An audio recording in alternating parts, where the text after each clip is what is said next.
মরণমুক্তা কলেবরম জয় প্রয়াতি সৎমধাব ইয়াতি নাস্তত্র সংশয়। যেহেতু আজকে স্মরণীয় দিন, ওরা মাকে হারিয়েছে, বিশেষ শ্রাদ্ধ কর্ম, চিরকালের জন্য বিদায় দেওয়া, সংসার জীবনের এই তো ধর্ম। এই জায়গায় ভগবান বলছেন, মৃত্যুর সময় যিনি আমাকে স্মরণ করতে করতে দেহত্যাগ করেন, তিনি আমাকেই প্রাপ্ত হন, এ বিষয়ে সংশয় নেই। আমাদের জীবনের ছোট্ট একটা উদ্দেশ্য রয়েছে, যদি ছোট্ট বলি সেটা আবার ভুল হয়। মানব জীবনের একমাত্র লক্ষ্য হচ্ছে ভগবানকে প্রাপ্ত করা। এই জীবন থেকে জন্মান্তরের যে চক্র আমি বুঝছি, জন্ম এবং মৃত্যুর ফাঁদ,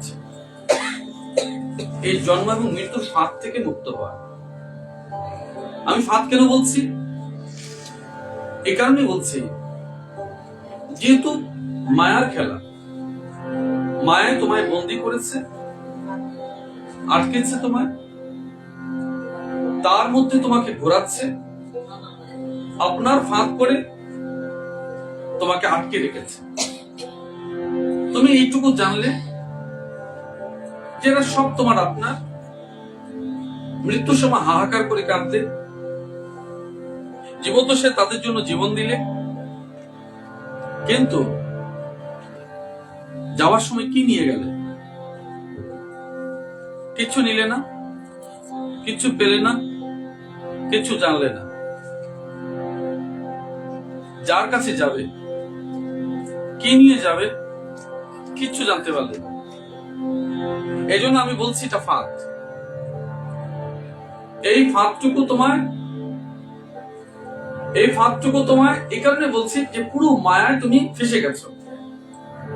যিনি তোমার আপনার, তাকে আপন ভাবো না। যিনি তোমার পর, তাকে তুমি আপন ভাবো। তো ভগবানকে, গুরুকে তুমি আপনার করতে পারবে না। কেন? যে তোমাকে মোক্ষ লাভ করাবে, অর্থাৎ জন্ম মৃত্যুর ফাঁদ থেকে আটকাবে, তাকে তুমি আপনার করোনি। যে তোমাকে আপনার করে রেখেছে কিন্তু আপন নয়, তার জন্য তুমি কাঁদছো। মৃত্যুর সময় হয় কি, একেবারে বেশিরভাগ মানুষের এরকম পরিস্থিতি হয়, আমি আমার ছেলেদের জন্য, আত্মীয় স্বজনদের জন্য, মেয়েদের জন্য, স্ত্রীদের জন্য, পুত্রের জন্য আমি হয়তো কিছু করে যেতে পারিনি, তার অভিলাষা পূরণের জন্য কর্ম করে যেতে পারিনি। তাকে কি দিয়ে যাচ্ছি, কার হাতে দিয়ে যাব? অনন্ত যন্ত্রণা এবং ব্যথা হচ্ছে। এটাই মায়া। কষ্ট হচ্ছে, পিতার কর্তব্য, মায়ের কর্তব্য, নানান সম্পর্কের বেড়াজালে তুমি আটকে গেছো এমন ভাবে যে আটক থেকে তুমি কিছুতেই রক্ষা পাচ্ছ না। এত যন্ত্রণা যে মৃত্যুর সময় তোমার চোখে জ্বলাচ্ছে তাদের জন্য।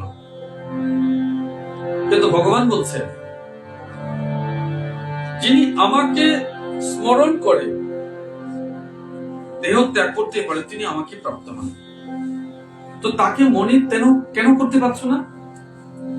যে পুরো জীবন যাকে তুমি ডাকনি, যার জন্য ভাবনি, যার জন্য চিন্তন করনি, তার কথা মৃত্যুর সময় তোমার আসবে না।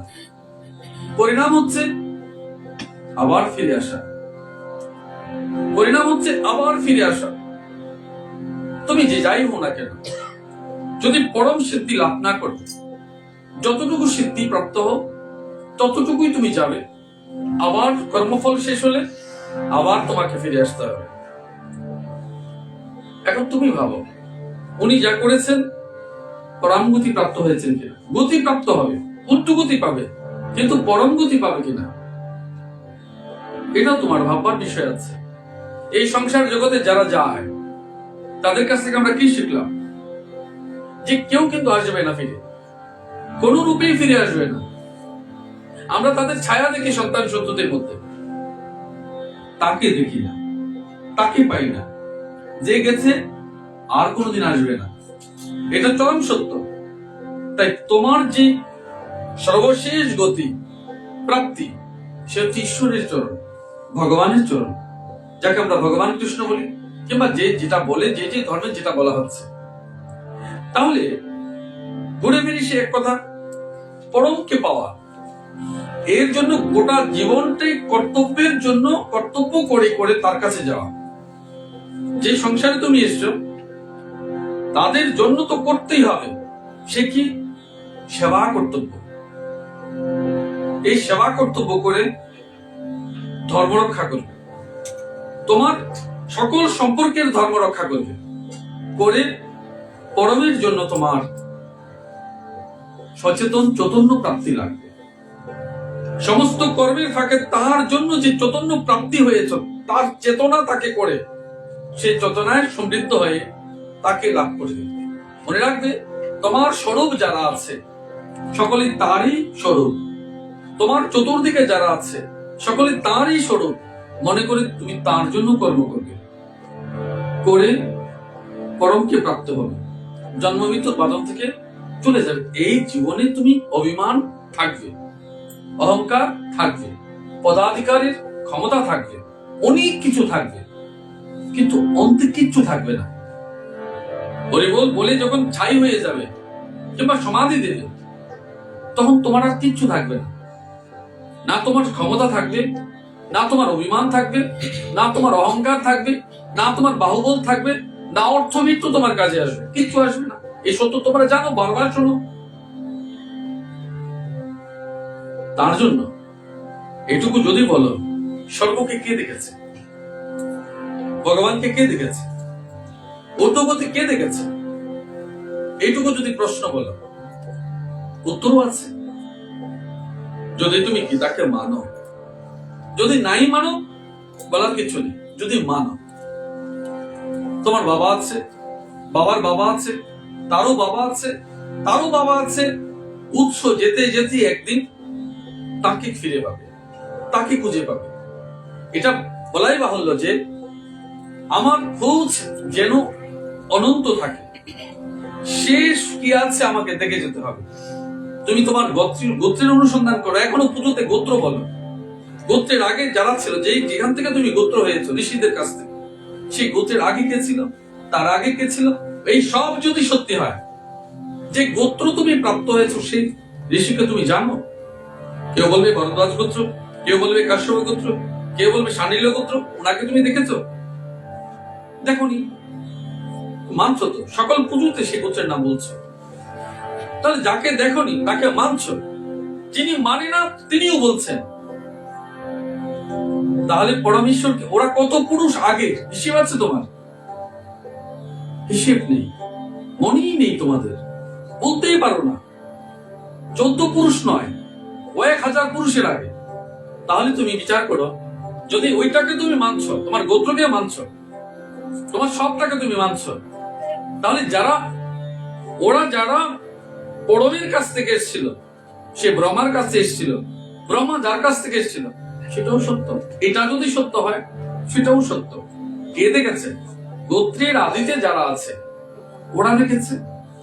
তুমি যেমন তোমার 4 পুরুষ আগের লোককে দেখোনি, কিন্তু মিথ্যে না, 4 পুরুষের আগের জন মিথ্যে নয়, ওরা দেখেছে। প্রত্যেক ক্রমানুসারে যে সিঁড়ি আমি পেয়েছি, ওরা দেখেছে। এটা তুমি এই কথা বললেই চলবে না যে আমি তো আমার 5 পুরুষের আগের জনকে দেখিনি, তাই বলে মিথ্যে ছিল। এটা হবে না। এই জন্য ভগবান আছে কি নেই, এটা অনুসন্ধানের বিষয়, তত্ত্বের বিষয়। তোমার গোত্র সঠিক কিনা এটা জানবার বিষয়। তুমি যখন এই সব জানবে, তখন সত্যকে জানবে। যারা জেনেও চুপ করে থাকে, না জানবার ভান করে, তত্ত্বকে খোঁজে না, তাদের জন্য বলবার কিছু নেই। তাদেরকে তুমি জানবে, ওরা জ্ঞান পাবে। জেনে চুপ করে থাকে, সমাজ জীবনকে তোমার তাদের বাচালতার ফাঁকে কুট চালে সমাজের সরল মানুষগুলোকে ঘুরিয়ে ফিরিয়ে অন্যদিকে মতিভ্রম করবার জন্য প্রচেষ্টা তারা করবে, কিন্তু তুমি তোমার পূর্বপুরুষকে ভুললে চলবে না। এখনো তুমি পূর্বপুরুষকে জল দাও, অনেক কর্ম করো, দেখেছো সকলকে, দেখুনি কেন জল দাও? আজকে বিয়ের অনুষ্ঠান থেকে শুরু করে সর্ব অনুষ্ঠানে অবদায়িক শ্রাদ্ধ বলো, যেটা বলো, সর্বকর্মে তাদেরকে জল দিচ্ছ। দেখেছো সকলকে? যত পুরুষকে দেখেছো? দেখনি? অসুস্থ মানছ? সকলকে দেখেছো? দেখনি? তবু মানছ কেন? ওরা ছিল, সেটা তুমি জানো। তেমনি গোত্র ছিল, তুমি জানো, মানো। তেমনি ভগবান ছিল, সেটাও তুমি মানো। মানতে তোমাকে হবে। আমি মনে করি যদি তাই এগুলো যদি মানো, এটাও তুমি মানবে। এই জন্য ভগবান বলছেন তিনি আমাতেই প্রাপ্ত হবেন, এই বিষয়ে সংশয় নেই। যে আমাকে মরবার সময় স্মরণ করবে। বহু মানুষ মৃত্যুর আগে কানে শুনতে পায় না। 1000 বার গুরুদেবের দেওয়া প্রদত্ত নাম যদি তুমি চিৎকার করো, মনে থাকবে না। উনি তো শুনতেই পান না, কি করে বলবে?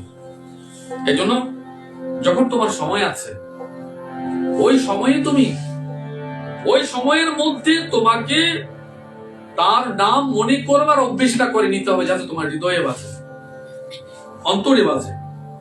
তোমার ভুল হলেও ওনার যেন ভুল না হয়, এই জন্য ভগবান ভুলে গেছে।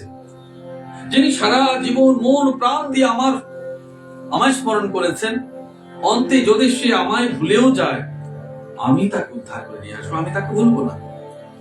তো ভগবান কতটুকু কথা বলেছে যে তুমি সারা জীবন মন প্রাণ দিয়ে ভগবানকে ডেকেছ, অন্তে তুমি ভুলে গেছে, কিন্তু ভগবান তো তোমায় ভুলেনি। ভগবান তো তোমায় ভুলেনি, তোমায় উদ্ধার করবে। এই তো মা চায়।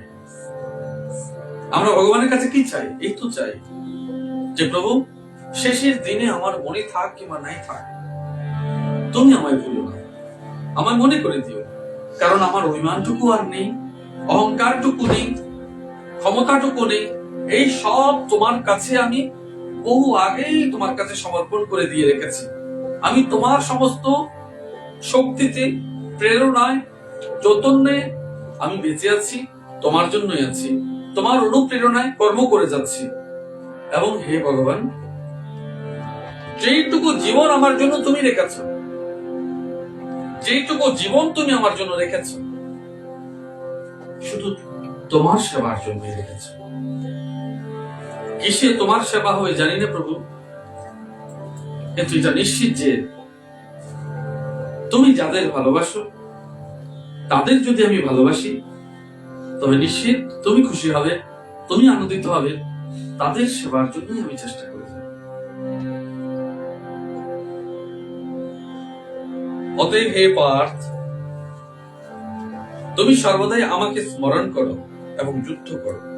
আমরা এই সংসার জীবনে যুদ্ধই তো করে যাচ্ছি। কি কি বিষয়ে যুদ্ধ করছো? তোমার সমস্ত আত্মীয় স্বজনদের সঙ্গে নিয়মিত মনস্তাত্ত্বিক লড়াই করছো। বেঁচে থাকার লড়াই, অস্তিত্বের লড়াই, টিকে থাকার লড়াই প্রতিদিন করছো। তোমার মনকে জিজ্ঞেস করো, সকলের সঙ্গে প্রতিদিন তোমার মানসিক লড়াই হচ্ছে কিনা। এমন নয় যে ঢাল তরোয়াল নিয়ে তোমাকে লড়াই করতে হবে। মানসিক ভাবে বহু মানুষকে খোঁজ করে জিজ্ঞেস করো যে আপনি আপনার পরিবারে কাদের সঙ্গে লড়াই করছেন, কারা আপনাকে পছন্দ করে না, আপনার ভালো দেখতে পায় না, আপনার ঈশ্বরের ভক্তিকে বিনষ্ট করবার প্রচেষ্টা করে, আপনার সুখকে অসহ্য মনে করে।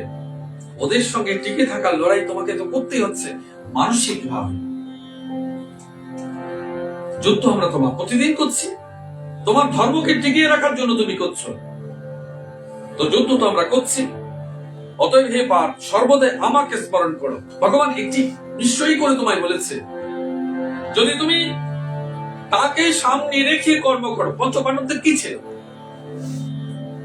যুধিষ্ঠির, ভীম, অর্জুন, নকুল, সহদেব কি ছিল? একমাত্র ভগবান ছিল। কি না দিয়েছে তাদের!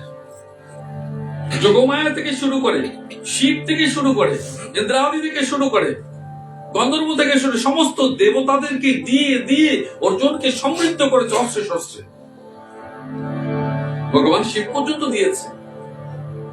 কে বাকি রেখেছে? একজন পাশে ছিল, শুধু ভগবান কৃষ্ণ। দুর্যোধনের কি না ছিল? 11 অক্ষৌহিণী সেনা, সমস্ত শক্তিশালী যোদ্ধারা ছিল।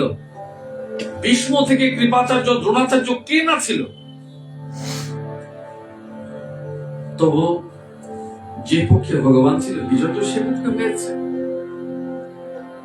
যে পক্ষে ভগবান ছিল সে পক্ষের বিজয় হয়েছে, এই কথা নিশ্চিত। তুমি জানো তুমি একা নও।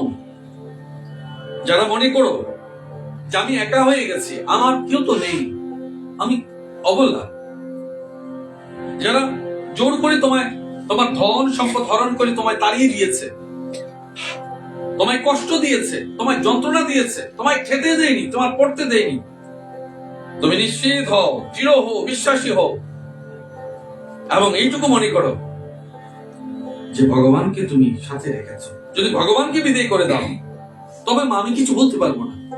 যদি ভগবানকে তুমি সাথে রাখো, তোমার মনে প্রাণে অবলম্বন করে, তবে নিশ্চিত তুমি জানো বিজয় কিন্তু তোমার। যে রাজ পরিবারে তারা ছিল, রাজপ্রাসাদের খাবার খেত, তারাও তো বনের ফলমূল খেয়েছে। তুমি বেঁচে থাকবার জন্য না হয় কষ্টই করলে। তাই ভগবান বিদুরের ঘরে তো অনেক কষ্টের আহার, অতি সাধারণ মাপের আহার তো করেছে। তো ভগবানের কিসে কিসে মুক্তি, কিসে কিসে ভক্তি, কিসে কিসে সেবা হয়, কিসে কিসে তুষ্টি হয়, এটা একমাত্র ভগবানই জানবেন। যার ভক্তি, যার শ্রদ্ধা অপার, তার ঘরে ভগবান আপন মনে সেবা করে থাকেন, তৃপ্ত সহকারে সেবা করে থাকেন। এই জন্য ভগবানকে তুমি যেমন রূপে দেবে, যেই রূপ ভক্তি থাকবে, যেভাবে তুমি শ্রদ্ধা নিবেদন করবে, যে রূপে তুমি অর্পণ করবে, ভগবান সেই সেই ভাবে সেই সেই রূপে তোমার সঙ্গে থাকবে, বিরাজমান থাকবে। বিচার করে দেখবে, যখন কঠিন কঠিন পরিস্থিতি হয়েছে, তখন তোমার পাশে যখন কেউ ছিল না, তখন দেখবে জান নেই, গোত্র নেই, পরিচয় নেই, কিচ্ছু নেই, এমন লোক তোমার জন্য দাঁড়িয়ে গেছে যে কোনোদিন দেখোনি, এক কাপ চাও খাওয়ানি, এক প্যাকেট বিস্কিটও দাওনি, অথচ তোমার জন্য মন প্রাণ লড়ে দিচ্ছে। ওরা কারা? কে সে? কেউ নয়, উনি ঈশ্বর। ওনাকে ঈশ্বর পাঠিয়েছে এবং ঈশ্বরের সেবাটুকু তুমি সেদিন তুমি গ্রহণ করলে, যেদিন ওই লোকগুলো তোমায় সেবা দিচ্ছে, তোমায় আপনার করে নিচ্ছে, তোমার জন্য খাচ্ছে, তোমার জন্য প্রাণ দিচ্ছে, তোমার জন্য রাত দিন এক করে দিচ্ছে, তবে নিশ্চিত জানবে ওরাই তুমি সেদিন থেকে ঈশ্বরের সেবা গ্রহণ করছো। কারণ আপনার বলে যাদের মেনেছ সে তো তোমায় দেয়নি কিচ্ছু। আপনার বলে মেনেছ যাদের, সে তোমায় দেয়নি, দরজা বন্ধ করে রেখেছে। তো তোমার সকলের দরজাটুকু তুমি বন্ধ করলেও ঈশ্বরের দরজা তোমার জন্য খোলা ছিল। সকলের দরজাটুকু বন্ধ হলেও ঈশ্বরের দরজাটুকু খোলা ছিল বলে তুমি হেরে যাওনি, তুমি বেঁচেছ, জিতেছ। তোমার বিশ্বাস তোমাকে জয়ী করেছে। এজন্য আমার নিশ্চিত জানো, যে পক্ষে যেজন ভগবানকে মেনেছে তাকে রেখেছে। আচ্ছা, তুমি ভগবানকে নাই মানলে, যাকে তুমি মানো, যাকে ভগবান বলে মানো, তাকে আশ্রয় করো, ওই হলো। যাকে তুমি মানো তাকে ভগবান বলে মানো, গুরুকে মানো, স্বামীকে মানো, প্রতিবেশী কোন একজন লোককে মানো, যাকে মানো, তৎক্ষণাৎ সে কিন্তু ঈশ্বরের রূপ হয়ে যাবে। সত্যকে জানো, যে মানুষ যে রূপে ঈশ্বরকে ভজনা করে, সে মানুষকে ভগবান সেই রূপে প্রাপ্ত করিয়ে দিয়ে থাকে। আমি বলিনি, মা গীতাই বলেছে, যে যে দেবতার ভজন করে সেই দেবতা। ওই মানুষগুলো সাধারণ মানুষ নয়, বাস্তবিক ওরা হচ্ছে ভগবানের স্বরূপ। দেবতারা কারা? ভগবানের নির্দেশ বাক্য পালন করবার জন্য তোমার কাছে আছে। ভগবান তো বলেইছে, যদি তুমি ভগবানকে আপনার করে নাও, সমস্ত কর্মসিদ্ধির জন্য তাকে আশ্রয় গ্রহণ করো, তার জন্য মন প্রাণ সমর্পণ করো, তো তোমার সকল কর্মের জন্য দেবতারা বাধ্য হয়ে যায় তোমার সেবা করতে, তোমার সহযোগিতা করতে। আমি বলিনি, ভগবান বলেছে। দেবতারা বাধ্য হয়ে যায়। এটাই নাকি বিধির বিধি, নিয়ম। ভগবানকে এক করে নিলে, আপনার করে নিলে এবং তার কাছে পৌঁছানোর জন্য প্রচেষ্টা করলে তোমাকে তো দেবতারা সাহায্য করতে আসবে। তোমরা পদ্মপুরাণে পড়েছো, অর্থাৎ মনসা মঙ্গলে পড়েছো, সতী সাবিত্রীর কাহিনী শুনেছো, নচিকেতার গল্প শুনেছো, কি পেয়েছো? 0-19 যতজন মানুষ ছিল কেউ হারেনি। মৃত্যু মানে হারিয়ে যাওয়া নয়, মৃত্যুতে মানুষ হেরে যায় না। মৃত্যুতে মানুষ তার কর্মকে রেখে যায়, ইতিহাসকে রেখে যায়। মৃত্যু মানে হেরে যাওয়া নয়। আমরা মৃত্যুতে আমার কর্মকে, আমার ইতিহাসকে রেখে গেলাম, আমার অতীতকে তোমার সামনে তুলে ধরে দিয়ে গেলাম। আমাকে জানবে আমার কর্মে, আমাকে মনে করবে আমার কর্মে। তাই মৃত্যুতে হেরে যাওয়া নয়। কোনো মানুষ কোনোদিন হেরে যায় না। কখন হেরে যায়? যদি মানুষ তাকে ভুলে যায়। যদি মানুষ তোমায় ভুলে যায়, তুমি সংসার জীবনে তুমি সত্যি হেরে গেলে। বিচার করো মা, তোমার পরিবারের লোকজনই তো তোমায় মনে রাখবে না। এই জন্য যার কাছে গেলে তোমার মনে রাখবে, তোমায় মনে থাকবে, সেই অনন্ত ঐশ্বর্যময়ী ভগবান শ্রীমতী রাধারানী, ওনার আশ্রয় গ্রহণ করো, তাকে মনে করো। হে অর্জুন, কি বলেছে ভগবান? সর্বদা ঈশ্বর চিন্তা করলে মন অন্য কোনো দিকে যায় না। 5টা কর্মেন্দ্রিয়, 5টা জ্ঞানেন্দ্রিয়, একাদশতম ইন্দ্রিয় হচ্ছে মন। এই নাটের গুরু ওই মনটাই তুমি জানবে, যে তোমাকে জোর করে বিপদে নিয়ে যায়। এই মন হচ্ছে এতটাই শক্তিশালী যে তাকে যদি শোক এবং বৈরাগ্যে পীড়ন করা না হয়, সে বলপূর্বক তোমাকে অন্যদিকে নিয়ে যাবে এবং সে কিছুতেই ঈশ্বরমুখী তোমায় করবে না। এক কলি যেটা চাইছে, কাল যেটা চাইছে, সে দিয়ে তাকে তার দিকে তোমার করবে। কিন্তু তুমি এইটুকু মনে করো, তুমি স্বয়ং কিচ্ছু নও, তুমি কিন্তু পরমাত্মার অংশ। মনে রাখবে, পরম সত্যটুকু জানো। তোমরা যারা নিজেদেরকে দুর্বল ভাবো যে আমি তো নারী, আমি তো মেয়ে, আমি তো ছেলে, আমি তো বাচ্চা, আমি বুঝি না, একদম মিথ্যে কথা। তুমি নিশ্চিত জানো তুমি নিজেই পরম সত্যের অংশ, তুমি নিজেই ভগবানের অংশ। যদি তুমি ভগবানের অংশ হও, পরমাত্মার অংশ হও, তোমার অটুট শক্তি বর্তমান আছে। ভগবান যা, তুমিও ক্ষুদ্রাতি ক্ষুদ্র রূপে তা। পরমেশ যে ক্ষমতাটুকু ক্ষুদ্রাতি ক্ষুদ্র রূপে, তোমার অসীম ক্ষমতা। এই অসীমকে তুমি জানো, তোমার ক্ষমতাকে তুমি জানো, নিজেকে তুমি জানো এবং তোমার মনকে তোমার সেই ক্ষমতা দিয়ে আটকাও। হে একাদশতম ইন্দ্রিয় মন, হে নাট, তুমি যে দুষ্ট, আমার মনকে বিপদে নিয়ে আমাকে জন্ম জন্মান্তরের চক্রে তুমি ফাঁসাবে, আমি তা হতে দেব না। এজন্য মানুষের 3টি দেহ আছে, স্থূল দেহ, সূক্ষ্ম দেহ, কারণ দেহ। এই স্থূল দেহ হচ্ছে এমন যে কর্মের জন্য স্থূল দেহ, আর বিকল্প কিছু নেই। কিন্তু তোমায় নিয়ন্ত্রণ করছে তোমার সূক্ষ্ম দেহগুলো। পরিণাম দেহ তো অপেক্ষা করবে। এই সূক্ষ্ম দেহকে দিয়ে স্থূল দেহকে নিয়ন্ত্রণ করো, পরমাত্মিক সিদ্ধির জন্য কর্ম করো। এই পরমাত্মিক সিদ্ধিতে যদি তুমি প্রতিনিয়ত ভগবানকে ডাকো, রাধে রাধে, প্রতিদিন নিয়মিত এইটুকু বলো, রাধে রাধে বলো। বলবি যখন, দেখবে এক অদ্ভুত প্রেম, সুখানুভূতি, ভালোবাসা তোমার জীবনে আসবে। কে কি বলেছে শুনবে না, বহু কথা বলবে, এত কথা শুনবার প্রয়োজন নেই। যদি তোমার ঘরে ভগবান কৃষ্ণ রাধারানীর ছবি থাকে, তো রাধে বলতে অসুবিধা কোন জায়গায় আছে? যদি ভগবান কৃষ্ণ এবং রাধারানীর বিগ্রহ তোমার ঘরে থাকে, তবে লোকের কথা শুনে মন বিভ্রান্ত করবার প্রয়োজন কি? সেই রাধারানীকে তুমি ডাকো, যাকে আদর করে, ভালোবাসা দিয়ে, প্রেম দিয়ে তুমি তোমার নিজের ঘরে প্রতিষ্ঠা করিয়েছ, সেই রাধারানীকে তুমি ডাকো। রাধে রাধে ডাকো, নিবেদন করো। কে কি দিল কি দিল না, কি বললো কি বললো না, কোনো প্রয়োজন তোমার নেই। মনে রাখবে, তুমি আর তোমার ভগবানের মাঝখানে তোমাকে টেনে হিঁচড়ে জোরপূর্বক নিয়ে যাচ্ছে কে? তোমার গুরু। জোর করছে, মা চল চল, পথে ঝড় আসছে, তুফান আসছে, রৌদ্র হচ্ছে, যন্ত্রণা আসবে, চল। কোথায় যাব? ভগবানের চরণে যাব। কেন? সেখানে নিশ্চিন্তে থাকতে পারবো। এই জন্য তুমি তোমার গুরু এবং ভগবানের মাঝে যেন আর কোন চোরাস্রোত না থাকে।